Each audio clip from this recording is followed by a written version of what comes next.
بہادروں نے جاسوس کو تختہ دار سے لٹکا دیا۔ 18 مئی جمعرات کے دن جب پاکستان کو، ہمیں، ہمارے ملک کو، ہم پاکستانیوں کو دنیا بھر میں سفارتی شرمندگی کا سامنا تھا، کیونکہ یہ دہشت گرد جو ہے بچ گیا تھا وقتی طور پہ، اس کو بچا لیا گیا، اس کو جو سزائے موت پاکستان میں ملنی تھی وہ روک دی گئی۔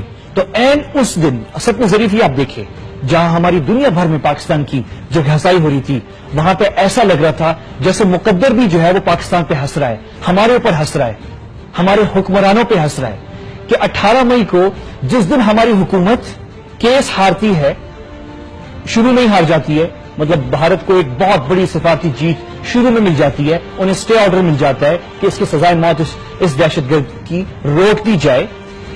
وہ دن جو ہے کون سا دن ہوتا ہے؟ 18 مئی۔ 18 مئی کون سا دن ہے؟ 18 مئی جو ہے وہ 52ویں اینیورسری تھی ایک اور جاسوس کی جسے پھانسی دی گئی۔ اس جاسوس کا نام ہے الیاہو بن شاول کوہین، مختصر اس کا ہے ایلی کوہین، ایک سمارٹ نوجوان مصری لڑکا جس کا مذہب جو ہے وہ یہودی، مطلب یہودی تھا وہ، لیکن وہ مصری لڑکا تھا۔ 18 مئی کو 1965 میں شام میں سرے عام اور لائیو نیشنل ٹی وی، جو ان کا پی ٹی وی ہے یعنی قومی جو چینل ہے شام کا، اس پہ براہ راست ایلی کوہین کو پھانسی دیتے ہوئے دکھایا گیا، لائیو دکھایا گیا، اور ساتھ ایک دیوار کھڑی کر دی گئی، اس میں تمام جو اس کے کرائمز تھے، اس کے جرائم تھے ایلی کوہین کے، وہ سارے لگائے گئے۔ اور دنیا بھر کا پریشر جو ہے شام کی حکومت نے نہیں لیا، اپنے دوستوں کا پریشر بھی نہیں لیا، دوست جو کہہ رہے تھے اسے پھانسی نہ دو۔ تو 18 مئی جس وقت ہم اس کو پھانسی نہ دے سکے بلکہ اس کی پھانسی رکوا دی گئی، 18 مئی جو ہے 1965 52ویں اینیورسری تھی ایلی کوہین کی۔ ایلی کوہین کی تھوڑی سی شروع میں آج کے پروگرام میں ہم آگے چل کے بات کرنے جا رہے ہیں اس شرمندگی کے بارے میں جس کا آج ہمیں سامنا ہے، ہمارے ملک کو، ہماری قوم کو۔ لیکن اس سے پہلے جو ہے میں آپ کو ایلی کوہین کا بتانا چاہ رہا ہوں اور ان بہادروں کے بارے میں جنہوں نے ایلی کوہین کو تختہ دار پہ لٹکایا۔ اس لیے میں کہانی بتانا آپ کو چاہ رہا ہوں مختصر طور پہ، ہو سکتا ہے کوئی دیکھ لے یہ پروگرام اور ہو سکتا ہے کوئی سبق سیکھ لے۔ ایلی کوہین جو ہے وہ ایک بڑا سمارٹ، بہت ہینڈسم، بہت خوبصورت انداز میں بولنے والا اور بڑے زبردست اس کی کمیونیکیشن سکلز جسے کہتے ہیں، بہت جلدی دوستیاں بنانے والا نوجوان تھا، مصری تھا، عرب تھا، یہودی تھا، پاسپورٹ اس کی نیشنلٹی جو ہے وہ مصری تھی۔ یہ 1955 کی بات تھی، نوجوان تھا وہ، اور وہ بڑا متاثر تھا۔ آپ کو پتا ہے اس دور کے اندر ترکی کے اندر جو نوجوان تھے وہ متاثر تھے کس سے؟ اتا ترک سے متاثر تھے۔ جو مذہبی رجحان رکھنے والے نوجوان تھے وہ متاثر تھے حسن البنا سے اور سید قطب سے، اخوان المسلمین، جماعت اسلامی۔ باقی عرب جو تھے وہ متاثر تھے عرب نیشنلزم سے، عرب قومیت سے۔ ایران کے اندر جو ہے نوجوان جو تھے وہ متاثر تھے ایرانی نیشنلزم یا پرشین فارسی نیشنلزم سے۔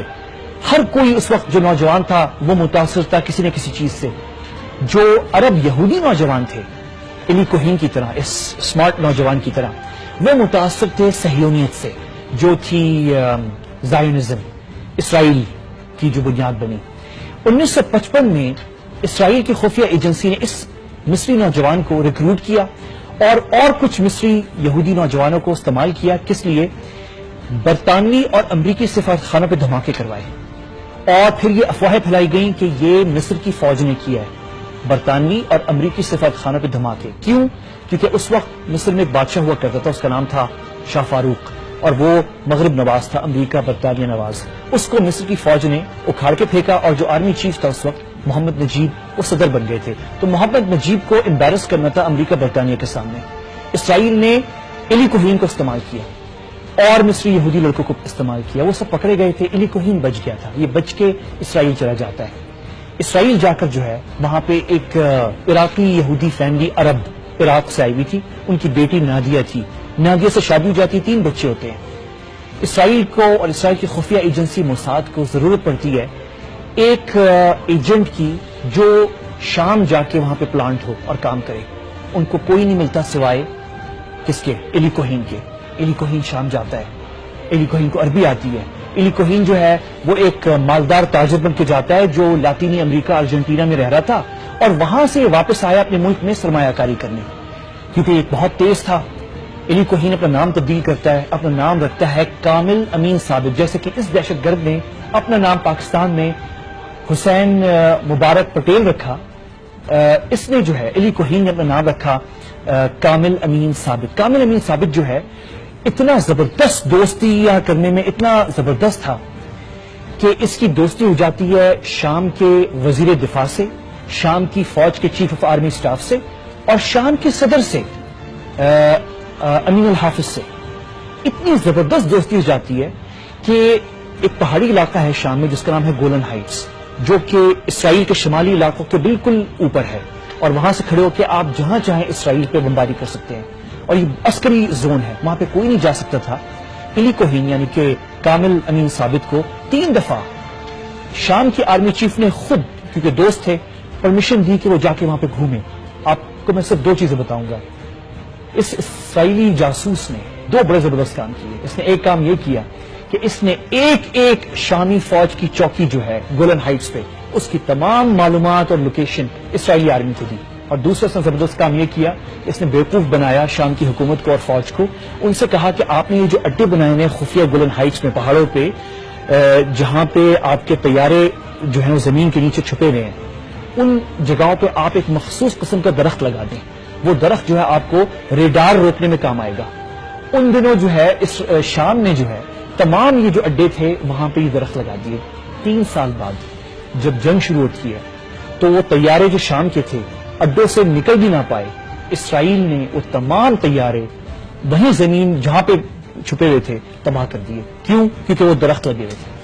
اس نے اور بڑے کارنامے کیے علی کوہین نے، یہ لمبی کہانی ہے، کل اس کی تفصیل جب بہادروں نے جاسوس کو تختہ دار پہ لٹکایا، یہ تفصیل کل کے نئی بات جو اخبار ہے اس پہ شائع ہوگی، ہم اس کو شیئر کریں گے، آپ دیکھ سکتے ہیں، ضرور دیکھیے کہ ہم اپنے فیس بک پیج پہ ضرور لگائیں گے۔ وہ تفصیلی کہانی ہے، بہت مزیدار ہے اس کا خلاصہ یہ ہے کہ یہ 3 سال کے اندر یہ سارے کام کرتا ہے علی کوہین، آخر میں پکڑا جاتا ہے دمشق میں بالکل سینٹر میں میدان میں، اور لائیو ٹی وی پہ اس کو پھانسی چڑھائی جاتی ہے۔ اس وقت سوویت یونین حلیف تھا شام کا، اور مغربی ممالک سب مل کے شام سے کہہ رہے تھے آپ اس کو جیل میں رکھیں، پھانسی نہ چڑھائیں، اس کو جیل میں رکھیں، پھانسی نہ چڑھائیں، اور اسے آپ استعمال کر لیں، کل بارگن ہوگی کسی چیز کے بدلے آپ اسرائیل سے اس کو دے دیجیے گا، اسرائیل کو کچھ اور دے دیجیے گا اسرائیل سے۔ شام نے ایسا نہیں کیا، پھانسی پہ چڑھا دیا۔ شام نے علی کوہین کو سزا دے کر اسرائیلی جاسوسوں کے لیے شام میں کام کرنا مشکل کر دیا۔